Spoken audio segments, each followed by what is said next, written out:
गुरुदेव, गुरुदेव, ये लीजिए, आपके बताए हुए प्रयोग से मैंने चंद्रदेव की बहुरूपी शक्तियां प्राप्त कर ली हैं। ये लीजिए गुरुदेव।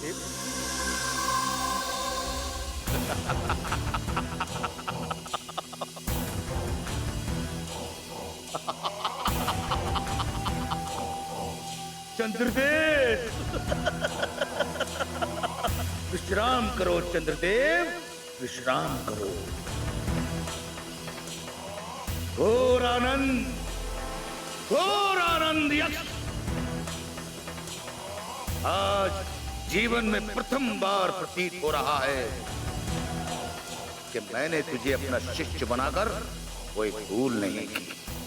तुम ही हो 14 लोक के राजा और 14 लोकों पर विजय प्राप्त करने के पश्चात अवश्य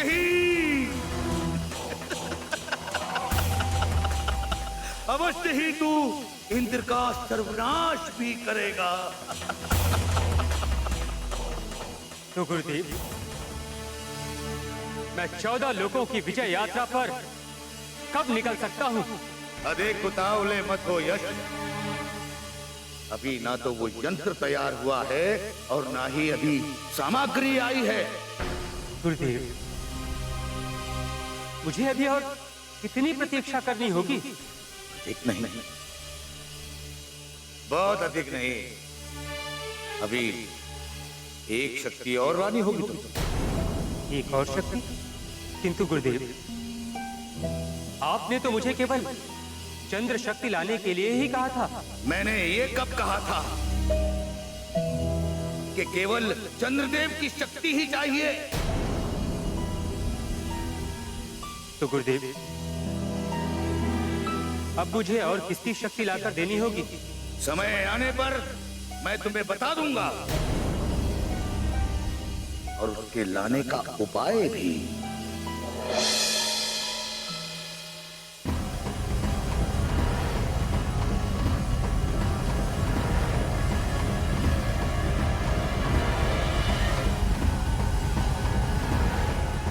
हे जगत निर्माण करता, ये क्या? चंद्रपिंड मुझसे दूर जा रहे हैं। यदि ऐसे ही चंद्रपिंड मुझसे दूर जाते रहे तो पृथ्वी पर जीवन। हे प्रभु, मेरी सहायता कीजिए। मुझे महादेव की शरण में जाना चाहिए।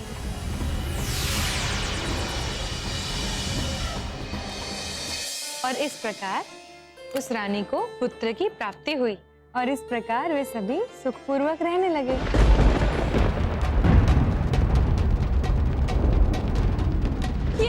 ये भूकंप कैसे? हनुमान, उठो जल्दी, उठो जल्दी, किसी खुले स्थल पे चलते हैं। रुकिए रुकिए माते, देखिए भूकंप अब चला गया। किंतु ये भूकंप आया कैसे? माते, पृथ्वी के अंदर तप्त दहकते लावा पर शुष्क मृदा सरकते हैं और जब दो चट्टानें आपस में टकरा जाती हैं और उनके कंपन से उत्पन्न होने वाले प्रभाव भूतल पर भूकंप का कारण बन जाता है। अरे वाह, मेरा पुत्र तो बहुत ज्ञानवान हो गया है। और ये तुम्हें किसने बताया? माते, हमारे राज्य की सीमा पर जो ऋषिवर कुटी बनाकर रहते हैं ना, उन्होंने। तो ऋषिवर ने ये भी बताया होगा ना कि यदि ये भूकंप ज्यादा समय तक आएगा तो क्या होगा? नहीं नहीं माते, केवल टकराया और गया। आप चिंता ना कीजिए और जाकर विश्राम कीजिए। ठीक है, अब तुम भी विश्राम करो। शुभ रात्रि। शुभ रात्रि।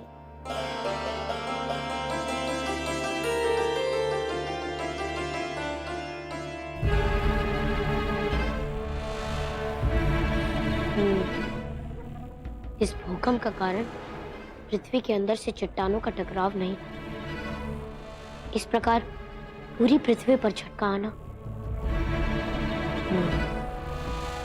कदाचित ये किसी बड़े संकट का सूचक है।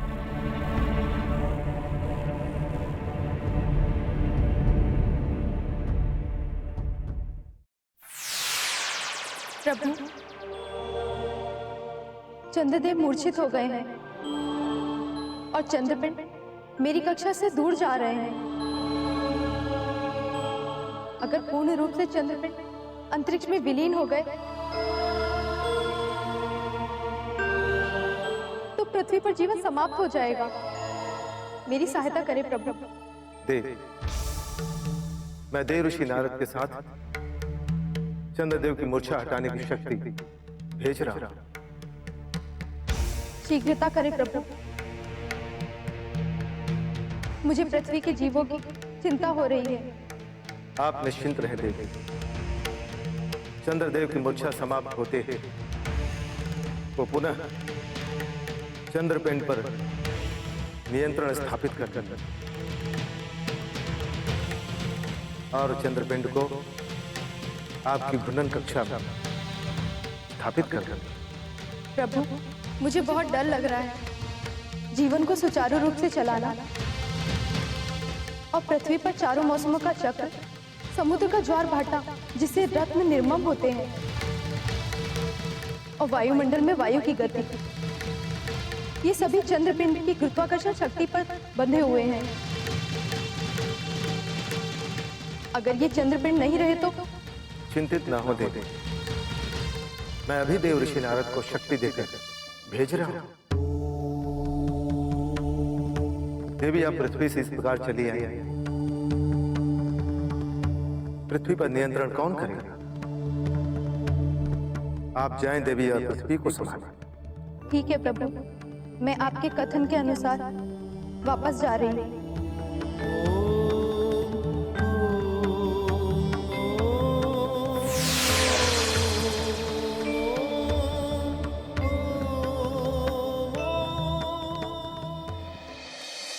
पहले चंद्रमा पर किसी धूमकेतु का प्रहार होना, तदुपरांत हमारे राज्य में एक दैत्य का घुस आना और बिना ही युद्ध किए अलोप हो जाना। उसे किसने भेजा था ये भी मुझे ज्ञात नहीं हुआ। और फिर नारद जी का किसी ब्रह्मांड पर आने वाले संकट के विषय में पूछना, और आज इस अनिश्चित भूकंप का आ जाना। समझ में नहीं आ रहा कि किस घटना की ओर सूचित कर। इन सब घटनाओं का अर्थ क्या हो सकता है?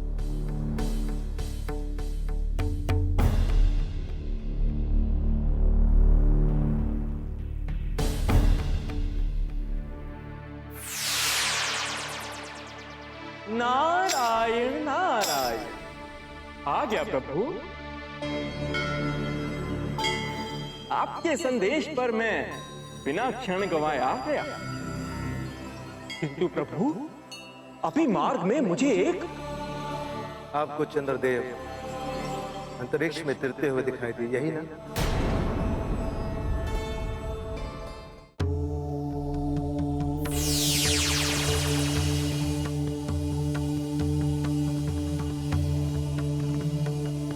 देव जी, यह है चंद्रदेव की मूर्छा हटाने वाली पुनर्चेतन शक्ति।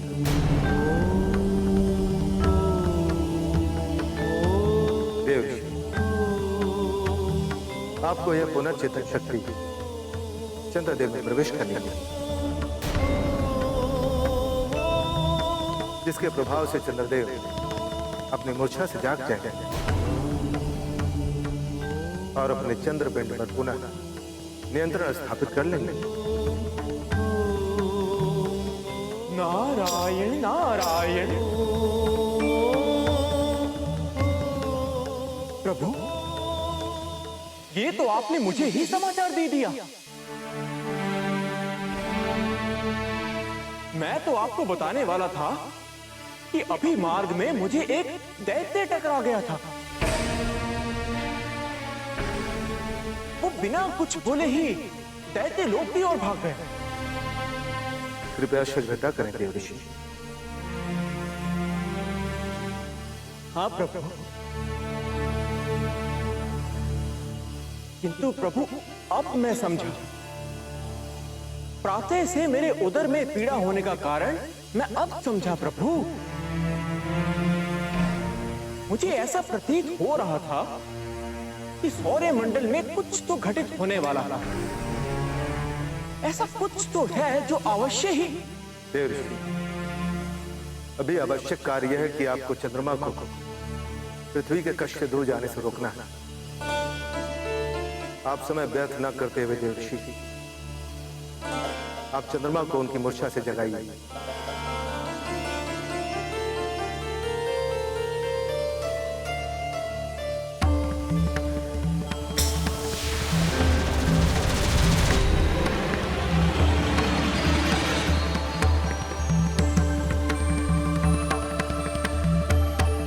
हाँ प्रभु, आज्ञा दीजिए।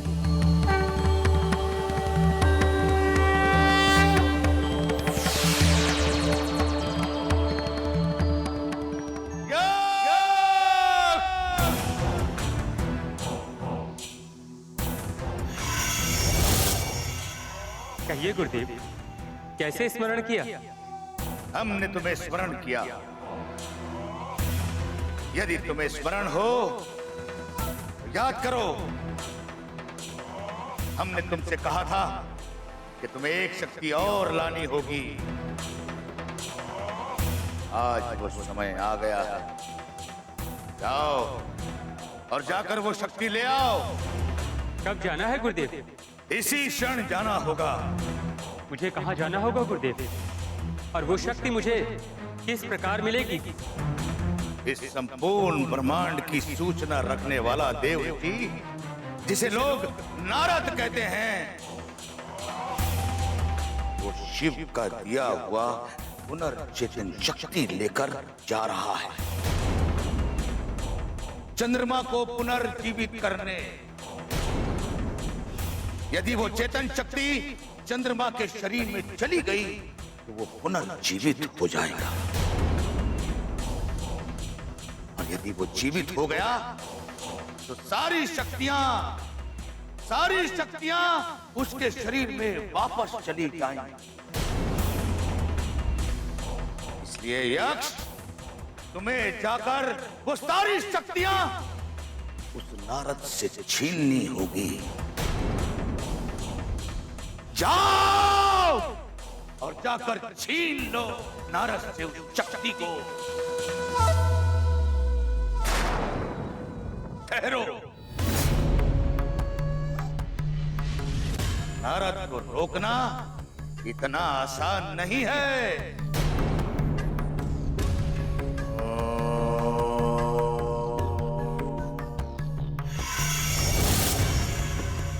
किंतु गुरुदेव, इससे क्या लाभ होगा? यह सुई कोई साधारण सुई नहीं है। जिस समय समुद्र मंथन हो रहा था, उस मंथन से विष भी निकला था, जिसे शिव ने अपने कंठ में धारण किया था, जिसे शिव ने अपने कंठ में धारण किया था। उस विष को धारण करने से पहले एक बूंद से भी छोटी बूंद मैंने इस सुई में टिका कर रखी है। ले जाओ इस सुई को और जाकर नारद को समाप्त कर दो।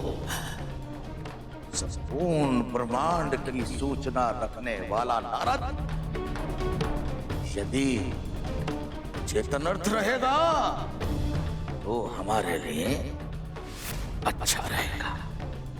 लो,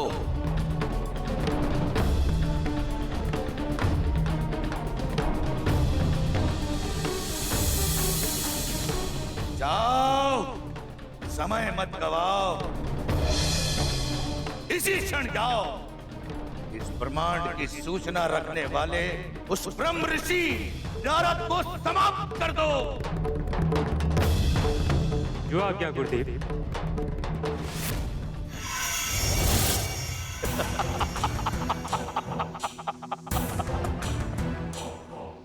संपूर्ण ब्रह्मांड की सूचना रखने वाले नारद, अब तेरा क्या होगा?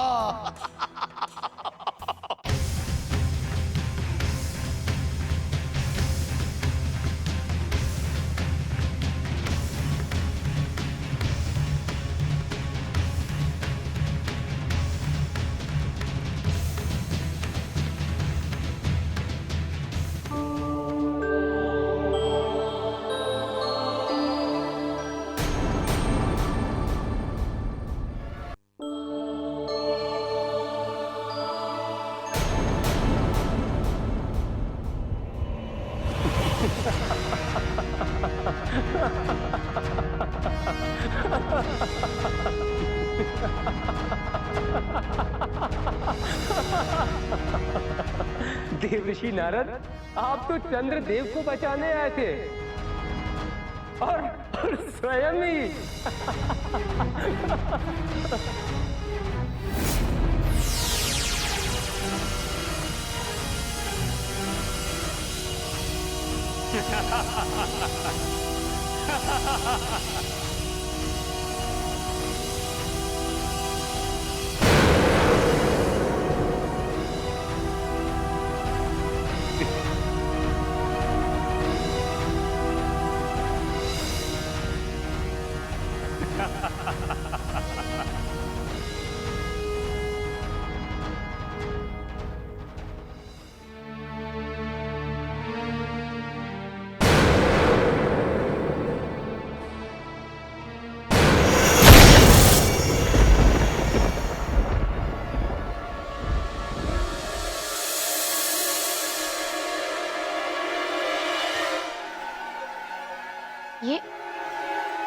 ये ध्वनि कैसे? क्या कोई धूमकेतु हमारे महल में गिरा है? मुझे चलकर देखना चाहिए। स्वामी, ये कैसी ध्वनि है? पहले भूकंप और अब ये ध्वनि। न जाने क्या हुआ है। चलिए देखते हैं। इतनी चिंतित ना हो अंजना, हो सकता है आकाश मार्ग से कोई बड़ा पक्षी गिर गया हो। किंतु स्वामी, ये ध्वनि मेरे लाल के कक्ष की ओर से आ रही है। मुझे उनकी चिंता हो रही है। चलिए ना। अंजना, अब व्यर्थ में ही चिंतित हो रही है। हनुमान आज ही तो वापस आया है सुमेरु से एक देवते को खदेड़ के। यदि आपको नहीं आना है तो व्यर्थ बहाने मत बनाइए। मैं स्वयं जाकर देखती हूँ। अच्छा, मैं भी चलूं।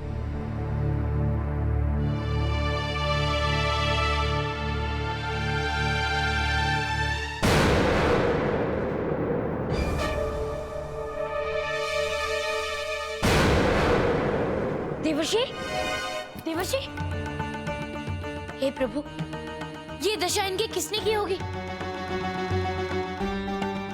पहले मुझे इनकी सहायता करनी चाहिए। देवर्षि, देवर्षि उठिए।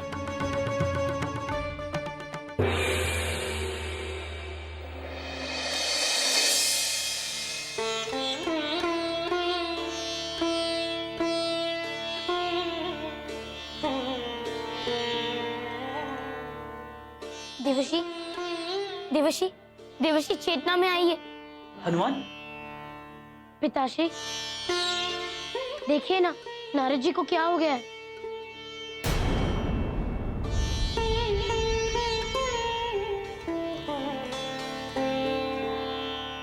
क्या ये सकुशल है? अधिक घात तो नहीं पहुंचा? अभी तो मूर्छित अवस्था में आते। मुझे कुछ नहीं ज्ञात कि इनकी दशा कैसे हो गई। जो हमारे उद्यान में धमाका हुआ था वो इनके गिरने के कारण ही हुआ था। जब मैं देखने के लिए वहां पहुंचा तो ये अचेत अवस्था में थे।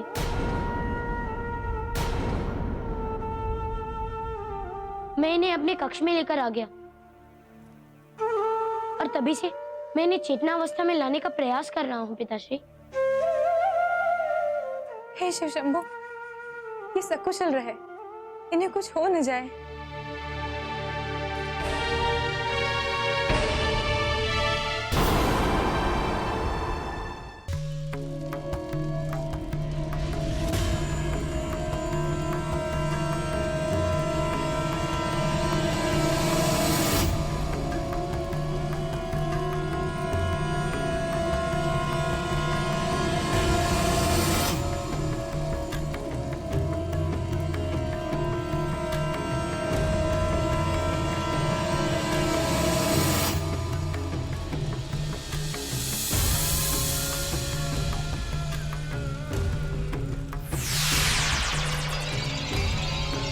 ये लीजिए गुरुदेव, आपके कहने के अनुसार मैं पुनर्चेतना शक्ति भी ले आया।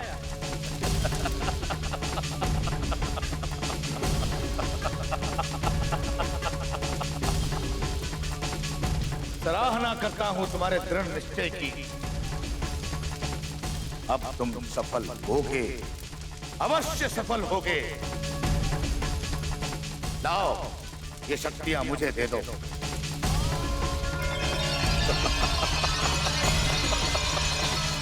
चंद्रदेव,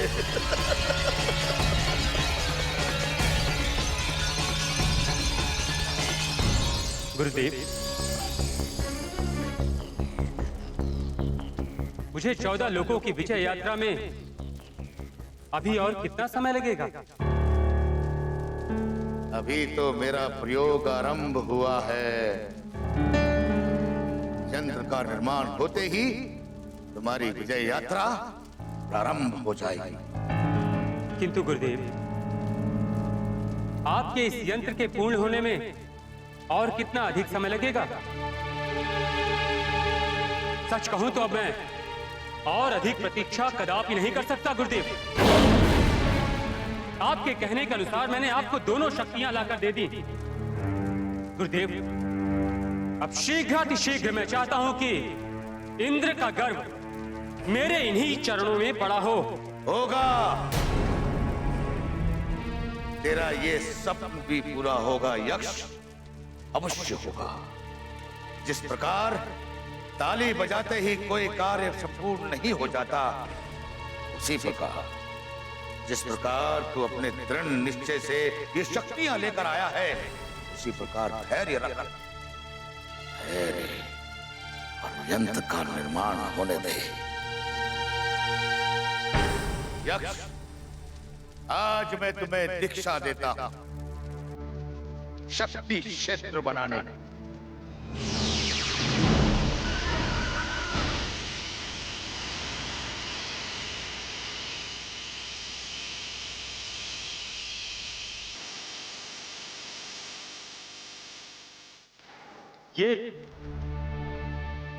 ये शक्ति क्षेत्र किस लिए? ये शक्ति क्षेत्र इसलिए बनाया है कि आगे के कार्य इसी शक्ति क्षेत्र में रहकर करेंगे। तो मैं चाहता हूं कि इस क्षेत्र में मेरे और तुम्हारे सिवाय कोई नहीं आया, कोई आएगा और ना ही कोई विघ्न डालेगा।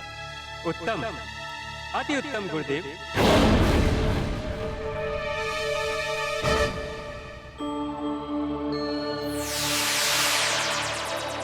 प्रभु, आपने मेरी समस्या का समाधान अभी तक नहीं किया और चंद्रमा मेरी कक्षा से निकलकर अंतरिक्ष में विलीन होने के निकट ही है। देव, मैंने देव ऋषि नारद को चंद्रमा को मूर्छा से जगाने के लिए शक्ति देकर भेजा था, किंतु वो भी मूर्छित होकर सुमेरु में पड़े थे। तो क्या मैं इस प्रकार अपने भूजीवों को काल के गर्भ में जाते हुए देखने को विवश रहूं? क्या इस समस्या का कोई और समाधान नहीं है? देव, आपकी समस्या का पूर्ण समाधान चंद्रदेव के चेतनावस्था में आने के पश्चात होगा, किंतु स्थायी रूप से इस समस्या का समाधान मैं अवश्य करूंगा। मैं इस तरह अपने भूजीवों को मरते हुए नहीं देख सकता। अभी प्रलय नहीं आई। समय से पूर्व ऐसा होना मेरे हृदय को छलनी कर रहा है। आप चिंता न करें, मैं आपकी सहायता हेतु किसी को भेजता हूँ।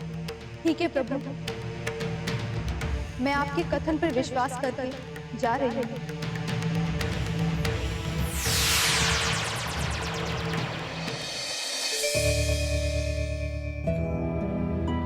राजवेद अभी तक क्यों नहीं आए?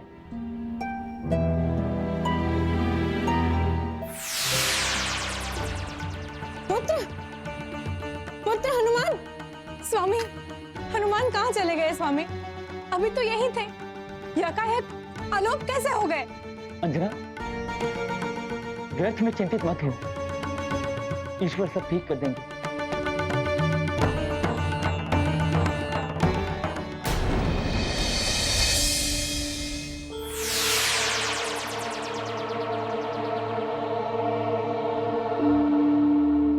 प्रणाम प्रभु।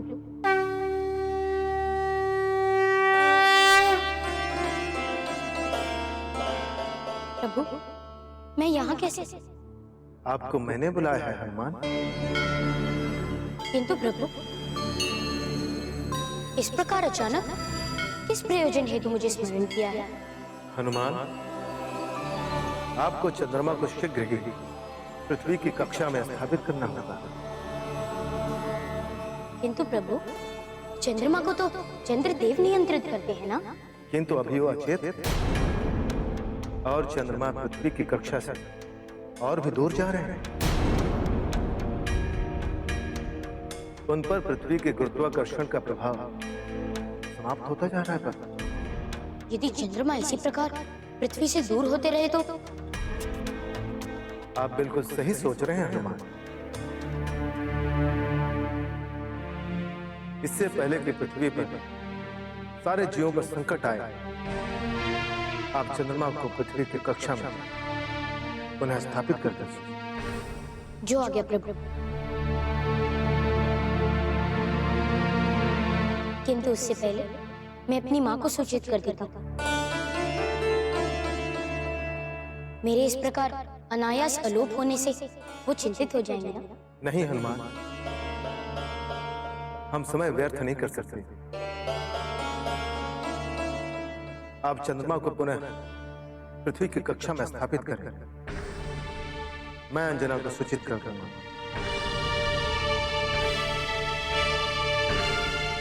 ठीक है प्रभु, आज्ञा दीजिए।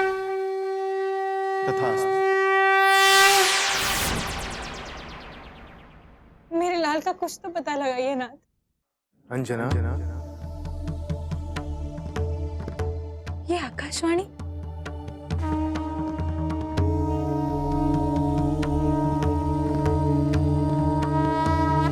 प्रणाम महादेव। मैंने आपको एक विशेष प्रयोजन हेतु स्मरण किया है। मुझे क्षमा करें महादेव, किंतु क्या आप मुझे मेरे पुत्र के विषय में सूचना दे सकते हैं? मुझे उसकी बहुत चिंता हो रही है। हनुमान का समाचार देने हेतु ही तो मैंने आपको स्मरण किया है। कहाँ है हनुमान? कैसे है वो? सकुशल तो है ना? यकायक कैसे अलोप कैसे हो गया? हनुमान को मैंने बुलाया था अंजना। एक बहुत ही आवश्यक कार्य हेतु मुझे हनुमान की सहायता की आवश्यकता थी। इस कारण मैं क्षमा चाहता हूं कि हनुमान के इस तरह जाने से आपके हृदय में चोट पहुंची। नहीं नहीं प्रभु, आप तो पूरी सृष्टि के पालन करता है। आप क्षमा न मांगे। मुझे तो बस मेरे पुत्र की चिंता थी। अब उसकी सूचना मिल गई है तो मैं निश्चिंत हूं। और जब वे आपके सानिध्य में है तो मुझे पूर्ण विश्वास है कि कोई भी उनका अहित नहीं कर सकता। जैसे ही कार्य समाप्त हो जाएगा, मैं हनुमान को सुमेरु विदा कर दूंगा। तब तक आप धैर्य रखें। जी महादेव। मिल गई शांति? हाँ। मैंने कहा था ना, प्रभु सब ठीक कर देंगे।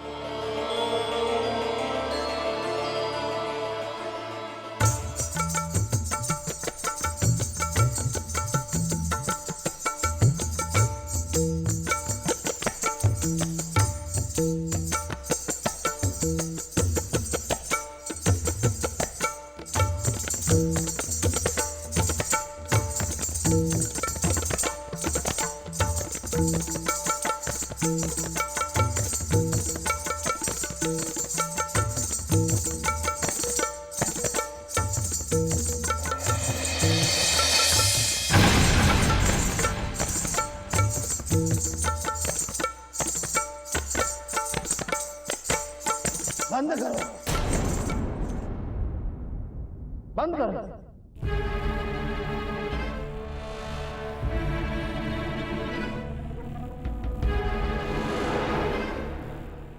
चंद्रदेव ने अभी तक स्वर्ग पर अपनी शीतल करनी बिखेरनी शुरू क्यों नहीं की?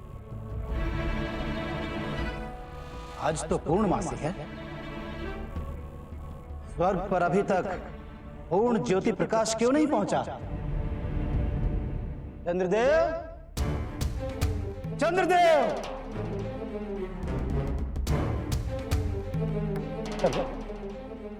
देवराज इंद्र के पुकारने पर भी नहीं आओगे?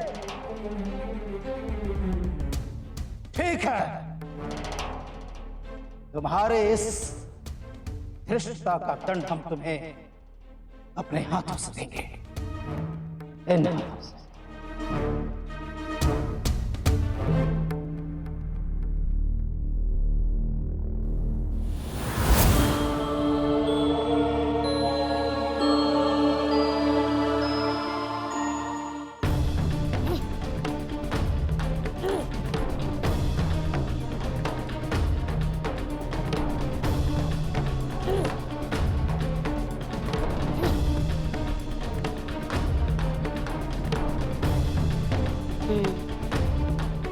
यही उपाय कार्य करेगा।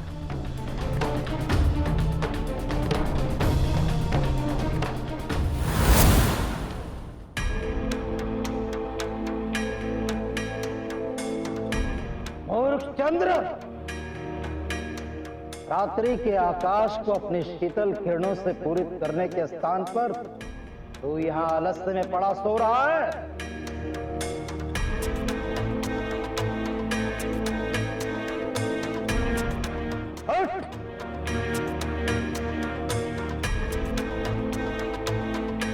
देख, तेरे सामने देवताओं का राजा इंद्र खड़ा है। उठ और प्रणाम कर हमें। चंद्रदेव, चंद्रदेव, उठो। ये तो मूर्छित है। ये कैसे संभव हो सकता है? चंद्रदेव को मूर्छित करने की शक्ति किसके समीप हो सकती है?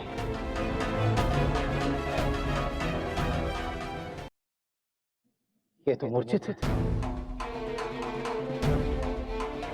ये कैसे संभव हो सकता है?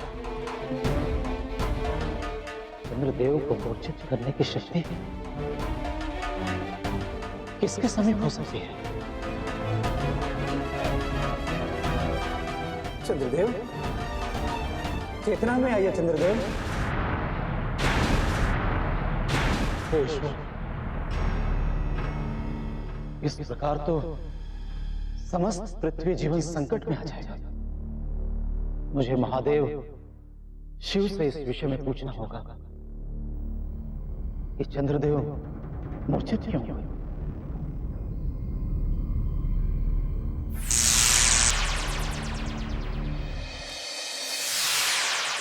प्रणाम प्रभु, आज्ञा क्या? धन्वंतरी, आपको अभी इसी क्षण सुमेरु जाना है। वहां पर नारद मूर्छित अवस्था में पड़े।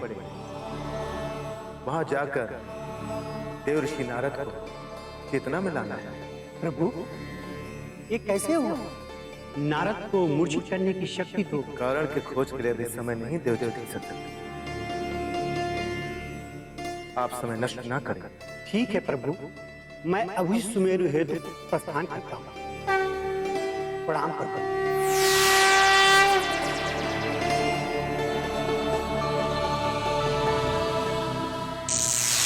प्रणाम महादेव।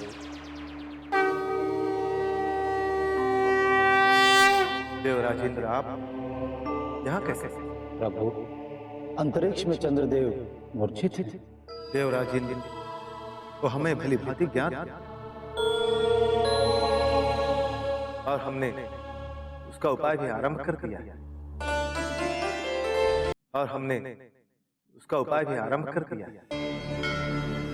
एक राजा होने के नाते देवराजेंद्र, आपका भी उचित कर्तव्य होता है। आप अपने रास रंग में इतने व्यस्त रहते हैं कि आपको ना तो प्रकृति की चिंता है और ना ही स्वर्ग लोक। आपको तो लज्जा आनी चाहिए इंद्रदेव। प्रभु, मैं अपने किए पर लज्जित हूं। आप यहाँ से जा सकते हैं। प्रभु, आप मुझे क्षमा नहीं करेंगे? देव, जब तक आप क्षमा दान के योग्य नहीं हो जाते, आपको हम क्षमा नहीं करेंगे। आप पहले जाइए और क्षमा योग्य होकर करें। प्रणाम।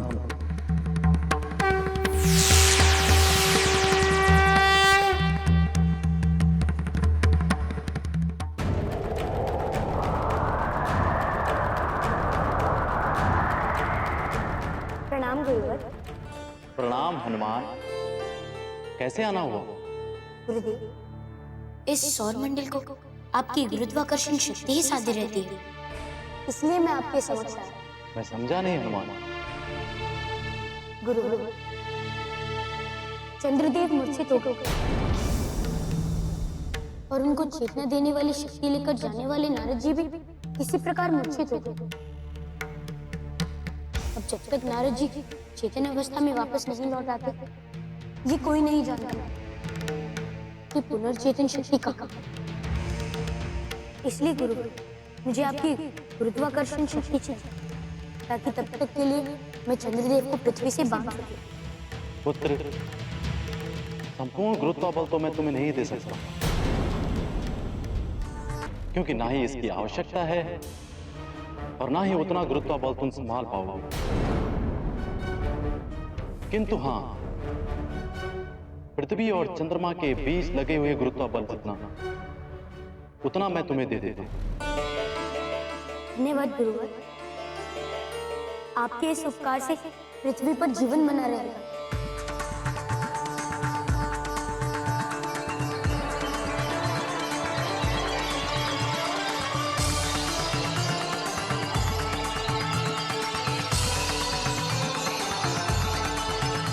ये लो पुत्र, ये छटांग का लक्ष्य भाग मात्र है। इसके प्रयोग से तुम पृथ्वी और चंद्रमा को आपस में बांध सकते हो, किंतु ध्यान रहे, ये कृत्रिम गुरुत्व बल मात्र 21 दिवस ही कार्य करेगा। उसके उपरांत उतने दिवस बहुत ही गुरुवर। अब मुझे आज्ञा दीजिए। प्रमाण भव।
चल, अब चंद्रमा और पृथ्वी का तो संपर्क हो गया।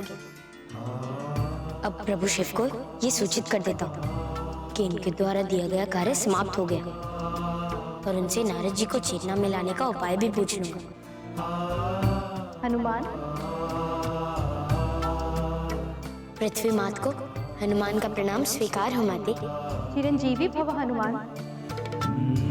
आपने चंद्रपिंड को मेरी कक्षा में पुनः स्थापित करके मुझ पर ही नहीं, समस्त पृथ्वीवासियों पर बहुत बड़ा उपकार किया है। किंतु क्या माते? ये उपाय अस्थायी है। अस्थायी कैसे हो सकता है माते? मैंने तो गुरुत्व बल से पृथ्वी और चंद्रमा को उसी प्रकार बांधा है जिस प्रकार चंद्रदेव की चेतना अवस्था में वो सदैव बंधे रहते। हनुमान, ये सत्य है कि पृथ्वी और चंद्रपिंड दोनों गुरुत्वाकर्षण शक्ति से बंधे हुए हैं, किंतु जिस प्रकार मैं पृथ्वी की गुरुत्वाकर्षण शक्ति को नियंत्रित करती हूँ, उसी प्रकार चंद्रदेव चंद्रपिंड की गुरुत्वाकर्षण शक्ति को नियंत्रित करते हैं।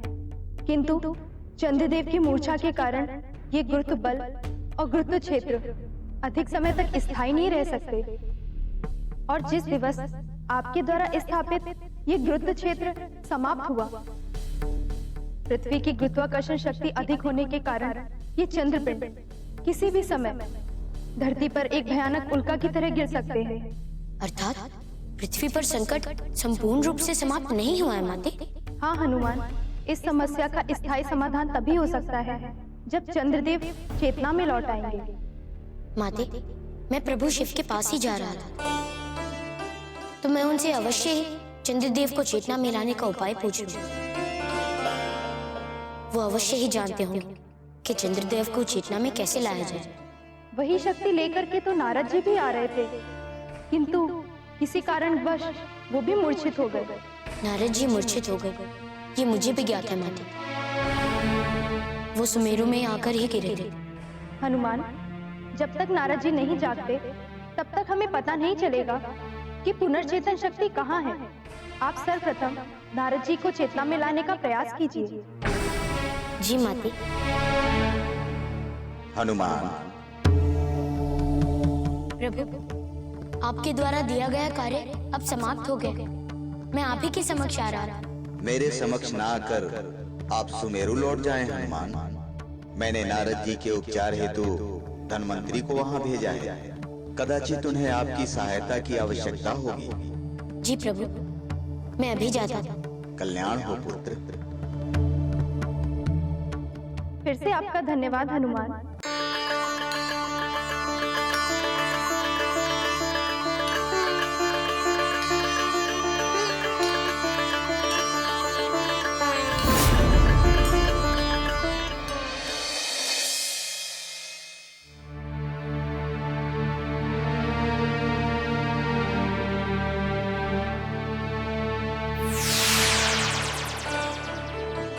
प्रणाम देव चिकित्सक जी। ये देखिए ना, नारद जी को क्या हो गया है? ये इतनी मूर्छा से बाहर ही नहीं आ रहे हैं। राजवीर भी आके गए, उन्हें भी कुछ समझ में नहीं आया। आप देखिए इन्हें। ठीक है, मैं जांच कर लेता हूँ।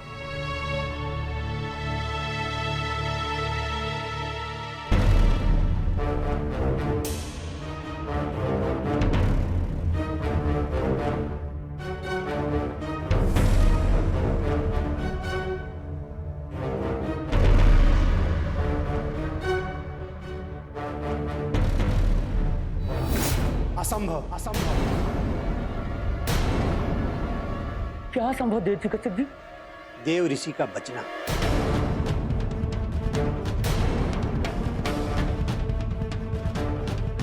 देव चिकित्सक, आप ऐसा कैसे कह सकते हैं? कुछ रोग और कुछ घात मेरे उपचार क्षेत्र के बाहर। किंतु आपको तो महाप्रभु महादेव ने नारद जी की सहायता के लिए भेजा है ना, तो उन्होंने कोई विचार तो अवश्य ही किया होगा। प्रभु ने यहां मुझे नारद जी की मूर्छा समाप्त करने के लिए भेजा है, परंतु नारद जी पर जिस विष का प्रभाव है वो अत्यंत भयानक है। तो आप ये कहना चाहते हैं कि आपके पास इस विष का कोई काट नहीं है? देव चिकित्सक जी, आप चिकित्सा और औषधि विज्ञान के जनक हैं। आप ऐसा कैसे कह सकते हैं? कोई तो उपाय होगा देव। आप शांति से कुछ क्षण विचार कीजिए। कोई ना कोई उपाय अवश्य मिल जाएगा, मुझे पूर्ण विश्वास है। मैं आपके विश्वास की सराहना करता हूं, किंतु आप शांत चित्त होकर एक क्षण ध्यान तो लगाइए देव। मेरा मन ही रख लीजिए। ठीक है अंजना, मैं शांत चित्त से विचार करता हूं।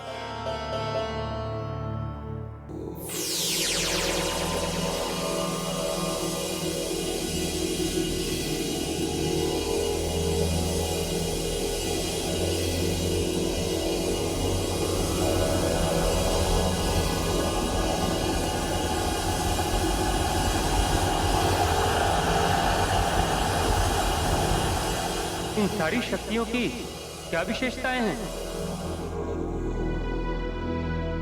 ये पहली शक्ति है बहुरूपी शक्ति। ये चंद्र की शक्ति है, जिसे तुम चंद्रदेव से लाए थे। इसे बहुरूपी शक्ति कहते हैं।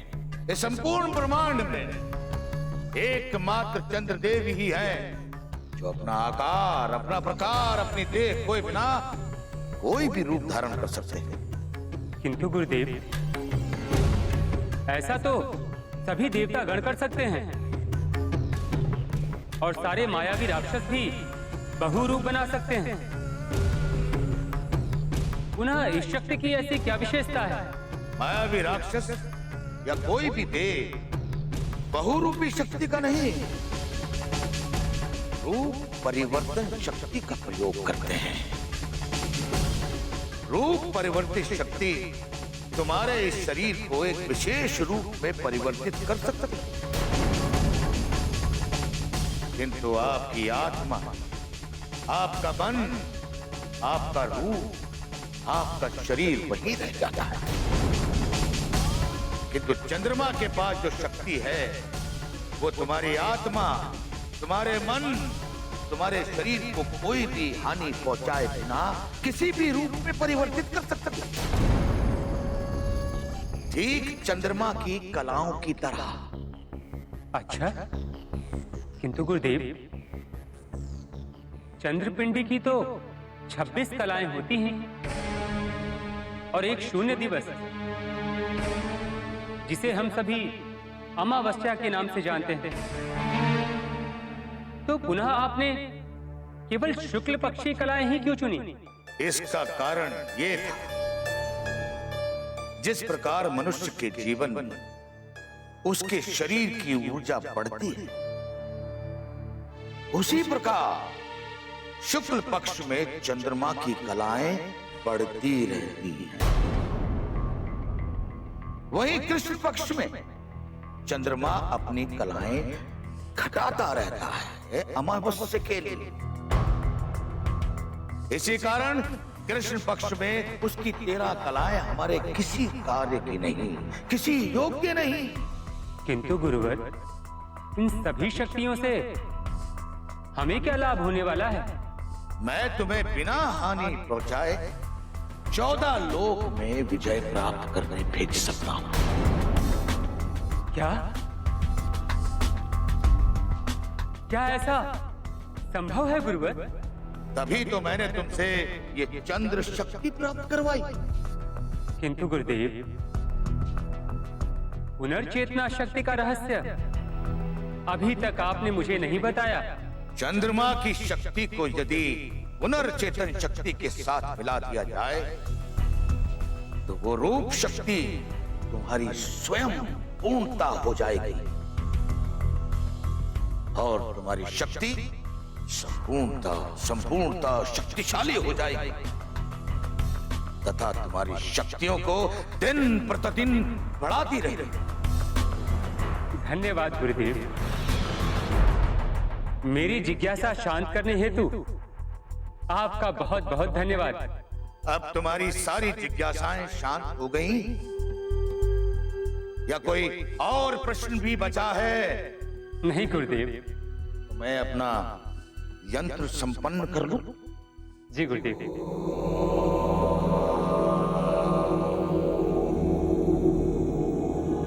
गुरुवर, अब क्या है? गुरुवर, एक प्रश्न था।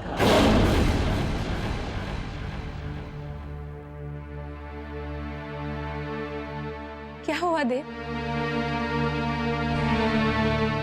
कोई उपाय मिला? हाँ, मार्ग मिल गया।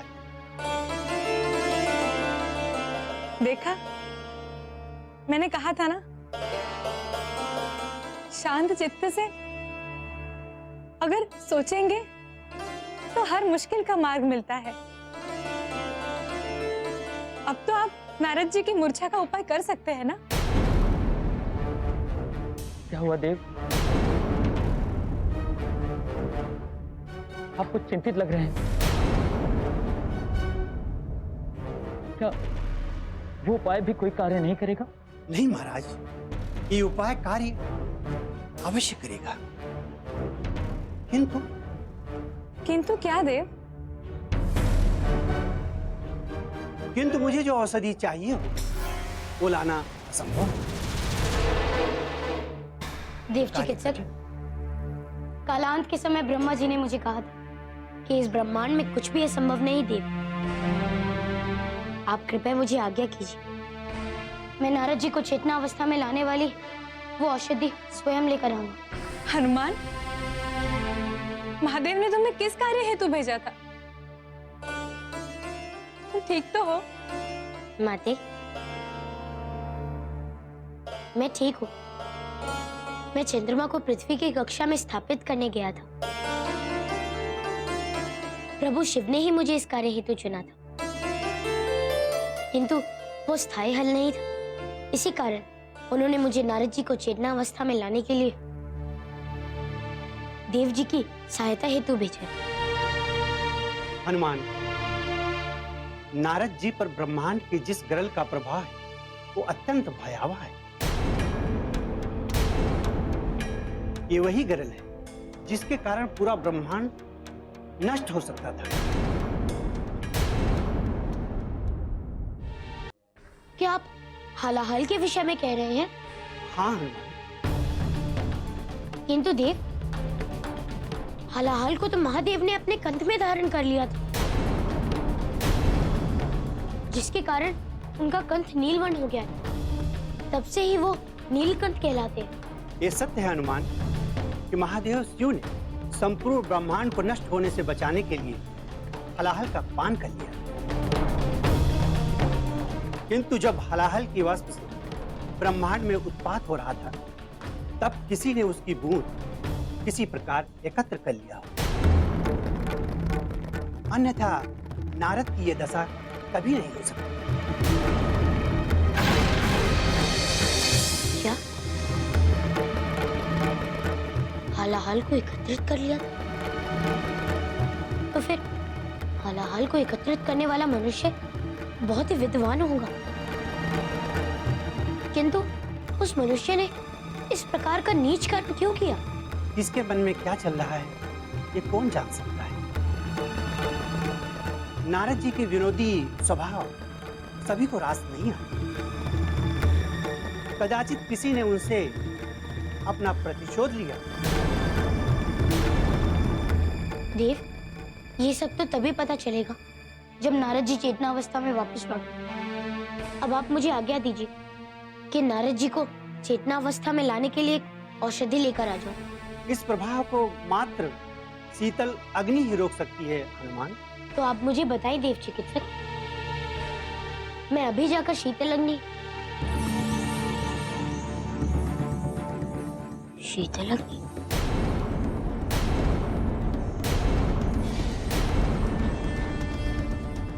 देव,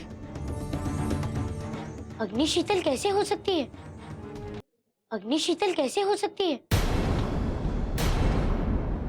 अग्नि का तो स्वभाव ही उष्ण है, तो फिर उसका शीतल होना तो असंभव है ना? अभी अभी आपने कहा था हनुमान कि ब्रह्मांड में कुछ भी असंभव नहीं है।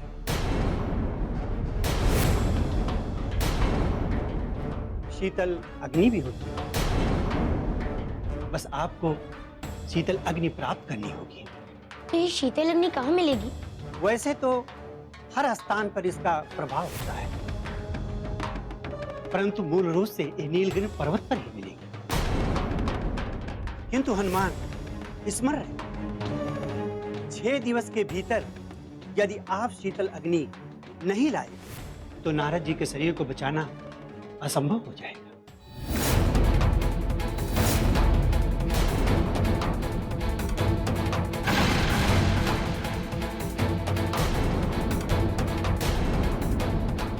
नहीं देव चिकित्सक, मैं ऐसा नहीं होने दूंगा। मैं अभी जाकर शीतल अग्नि लेकर आता हूँ। 6 दिवस बहुत होते हैं। आप कृपया मुझे आज्ञा दीजिए। आज्ञा दीजिए पिताश्री। आज्ञा दो मां। नहीं, मैं आज्ञा नहीं दूंगी। ये क्या व्यर्थ का प्रलाप किए जा रही हो अंजना? पुत्र मोह एक तरफ है, जग कल्याण का मोह एक और। किंतु मेरा ही पुत्र क्यों स्वामी? इस ब्रह्मांड में और भी देवगण हैं। इस राज्य में और भी वीर महारथी है। ये कार्य मेरा हनुमान ही क्यों करे? किंतु अंजना, नारद जी हमारे राज्य में गिरे हैं, और जब तुम एक पीड़ित पक्षी की देखरेख करना अपना नैतिक कर्तव्य समझती हो, तो फिर नारद जी तो परमपिता ब्रह्मा जी के पुत्र हैं। अंजना, नारद जी हमारे राज्य में मूर्छित गिरे हैं। ये हमारा कर्तव्य बनता है कि हम उनकी सुरक्षा करें। मैं समझती हूँ स्वामी, किंतु कदाचित मेरा प्रश्न आप नहीं समझ रहे। मेरा पूछना यही है कि क्या इस राज्य में कोई और ज्ञानी, कोई और वीर है ही नहीं जो नीलगिरी पर्वत पर जाकर औषधि ला सके? ऐसा भी तो नहीं है ना? कौस्तुभ, मृत्युंजय, नीलकक्ष ऐसे कई वीर महारथी है हमारी सेना में। क्या उनको औषधि लाने के लिए नीलगिरी पर्वत पर भेजा नहीं जा सकता? क्योंकि माते, नारद जी को चेतनावस्था में लाने का कार्य प्रभु शिव ने ही मुझे सौंपा है। प्रभु की आज्ञा के विरुद्ध जाने के लिए मैं कब कह रही हूँ पुत्र? मैं तो बस यही कह रही हूँ कि नारद जी की मूर्छा का उपाय ढूंढने के लिए तुम्हारे सिवा कोई और भी जा सकता है नीलगिरी पर्वत पर। अंजना, एक पल शांत चित्त से विचार कीजिए।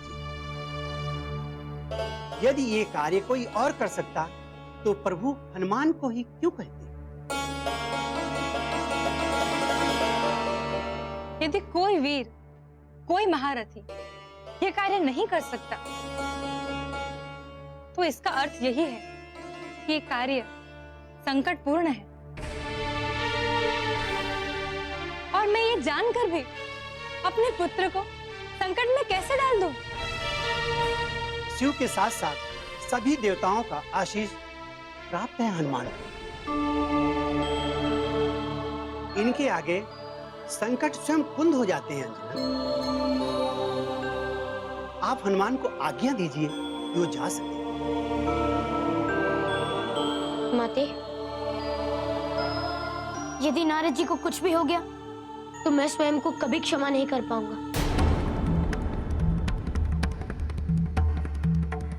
यदि आप चाहती हैं कि मैं आपके समीप रहूं तो मैं रहूंगा माते। किंतु यदि नारद जी मेरे कारण समाप्त हो गए तो मैं स्वयं को कभी क्षमा नहीं कर पाऊंगा। माते, क्या आप चाहती हैं कि आपका पुत्र आपके समीप ग्लानि से भरा रहे, या आप चाहती हैं कि आपका पुत्र सुख और गर्व से आपके समीप रहे? बताइए माँ। कौन सी माँ अपने पुत्र को व्यथा और दुख में देखना चाहेगी हनुमान? तो माते, मुझे आज्ञा और आशीष दीजिए ताकि मैं शीतल अग्नि लेकर अति शीघ्र ही महल में वापस लौट सकूं।